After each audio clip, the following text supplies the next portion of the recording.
Уруксуз болуп жоголгон кызды өз жеңеси өлтүргөнү белгилүү болду. Өзбекстандын суу каналдарынын биринен дайынсыз жоголгон мектеп окуучусунун сөөгү табылганын Спутник Өзбекстан билдирди. 5-апрелде Наманган облусунун тургуну Мамадалиев кызы жоголуп кетти деп райондук прокуратурага арыз менен кайрылган. Эртең менен кызы мектепке кеткен бойдон кайтып келген эмес. Тергөө учурунда кыз жашаган үй тинтүүгө алынган. Прокурорлор мектеп окуучусу өлтүрүлгөн болушу мүмкүн деп божомолдошкон. 6-апрелде Өзбекстандын мыйзамдарына ылайык кылмыш иши козголгон. Ошол эле күнү кыздын жансыз денеси Катта Наманган суу каналындагы көпүрөнүн жанынан табылган. Иликтөөнүн жүрүшүнө белгилүү болгондой, 5-апрелде саат 10:30да кыздын агасынын аялы окуучуну мектептен алып чыккандан кийин каналга түртүп жиберген. Учурда 1999-жылы туулган кылмышка шектүү кармалган. Булак Кыргыз кабар. Санкт-Петербургда кыргыздар тубалыктар менен кыз талашып массалык мушташ болгон.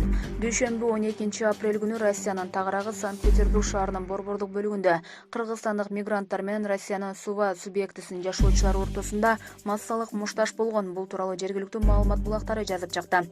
Маалым болгондой, окуя ушул дүйшөмбү күнү таңкы саат 5-те түнкү эс алуучу клубда катталган. Чырдын келип чыгуусуна кыз талашуу себеп болгону маалымдалат. Милициянын маалыматына ылайык 4 жаран бычактан жарадар болуп ооруканага жеткирилген. 20дан ашуун катышуучу жергиликтүү райондук ички иштер башкармалыгына сурак берген. Аларга кылмыш иши козголушу мүмкүн экендиги айтылат маалымдамада. Азырынча бычактан жарадар болгондор арасында кыргызстандыктын жараны бар же жок экендиги тактала электиги белгиленген. Булак Кыргыз кабар.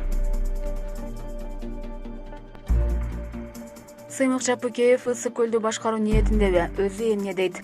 Ысык көл облусунун прокурору Сыймык Жапыкеев аталган аймактын башчысы болгум келет деген маалыматты төгүндүдө. Эскерте кетсек, мындай кабар жергиликтүү ЖМКлардын бирине жарыяланган. Өз оюн Жапыкеев Facebook баракчасына билдирди. Биринчиден, мени эл, облус жетекчилиги, прокуратура жааматы жакшы тосуп алды. Буюрса аймактын маселелери менен таанышып жатабыз. Облустун губернатору болом деп чуркаган же ойлонгон эмесмин. Өзүмдүн эле жумушум жакшы, мыйзамдуулук, адилеттүүлүк үчүн иштесек, элдин керегине жарасак да жаман иш эмес. Калптымда чек болот. Ушинтип эле мени жамандап бүтпөй коюшту. Буюрса көлдү тегеренип эл менен жолугабыз. Алардын көйгөйлөрүн облус жетекчилиги менен кошо угабыз деп жазган ал. Эске салсак, 5-мартта экономикалык кылмыштарга каршы күрөшүү кызматын жоюу боюнча премьер-министр Улукбек Мариповдун токтому чыккан. Мындан улам мекеменин жетекчиси Жапыкеев кызматы жок калган. Кийин ал Ысык көл облусунун прокурору болуп тайындалган. Жапыкеев буга чейин аталган тармакта эмгектенген. Ысык көл облусунда туулуп өскөн. Булак Спутник KG. Министрлик Абхазиянын номери тагылган унааларды мамлекет алып коюшу мүмкүн.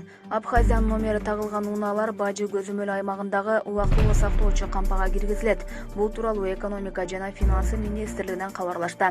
Ведомстводан билдиришкендей, Кыргызстандын аймагына Абхазиянын номери тагылган унааларды алып кирүү жана эксплуатацияга берүү мыйзам бузууга жатат. Чет элдик жарандар ЭЭПтин аймагына 3-өлкөлөрдүн жеке колдонуусу үчүн унаасын ала келсе болот. Бирок андай машинаны Кыргыз Республикасынын аймагында колдонууга 1 жыл гана убакыт берилет дешти министрликтен.